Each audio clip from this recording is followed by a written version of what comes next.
Imaginez un monde avec très peu de déchets et avec des matériaux et produits réutilisés encore et encore.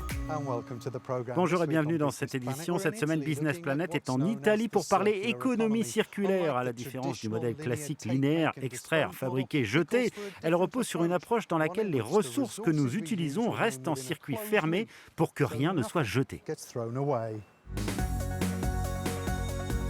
Fondée il y a près de 100 ans près de Monza, cette entreprise spécialisée dans les tissus fabrique des stores en acrylique et du mobilier d'extérieur.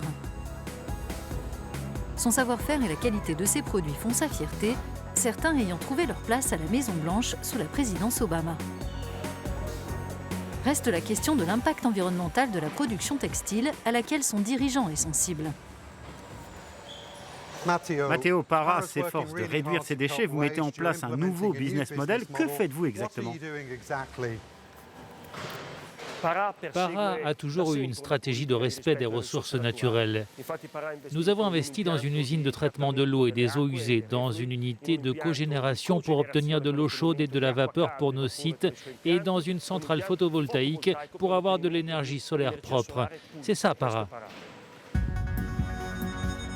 L'entreprise mise aussi sur de nouvelles méthodes qui lui permettent de récupérer ses produits une fois usagés auprès de ses clients et de les réutiliser.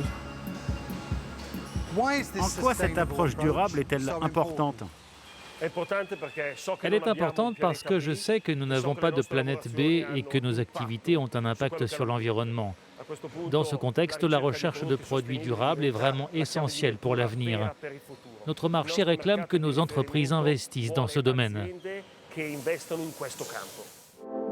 Mais coudre ensemble les différents éléments pour fermer le cercle de l'économie circulaire sera difficile. À l'échelle mondiale, actuellement, on estime que moins d'1% de tous les déchets textiles sont recyclés. L'un des plus grands défis à relever pour réussir à recycler des tissus usés consiste à enlever les substances de finition, en particulier celles utilisées dans l'acrylique. Mais Parra et Centrocote, une autre entreprise italienne, pensent avoir la solution. Les recherches qu'elles mènent ensemble sont soutenues par le projet européen REACT dans le cadre du programme Horizon 2020. Alors Roberto, vous participez à la coordination du projet REACT. De quelle manière s'attaque-t-il au problème des tissus acryliques qui sont jetés ? Les tissus acryliques renferment des substances chimiques qu'on leur a données pour obtenir certaines propriétés, comme des caractéristiques antimicrobiennes. Pour autant, ces substances peuvent être dangereuses, en particulier pour l'environnement. Il faut les retirer. Et c'est ce que nous faisons.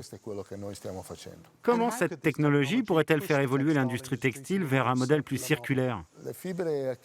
Au lieu de les déposer dans des décharges ou de les incinérer, il sera possible de recycler et de réutiliser les fibres acryliques pour produire de nouveaux tissus ou de nouveaux produits. Et au-delà de ça, cette même approche pourrait aussi être reproduite pour d'autres tissus fabriqués avec d'autres fibres. Cette année, dans le cadre de son pacte vert, la Commission européenne a dévoilé son plan d'action pour l'économie circulaire, une stratégie qui vise à encourager l'innovation dans le secteur textile et des avancées d'ampleur dans la collecte, la réutilisation et le recyclage. C'est la fin de ce Business Planet. Sur notre site, plus d'infos sur le plan européen d'action pour l'économie circulaire et sur ce que fait l'industrie textile pour devenir plus durable. Merci de votre attention. Thanks for watching.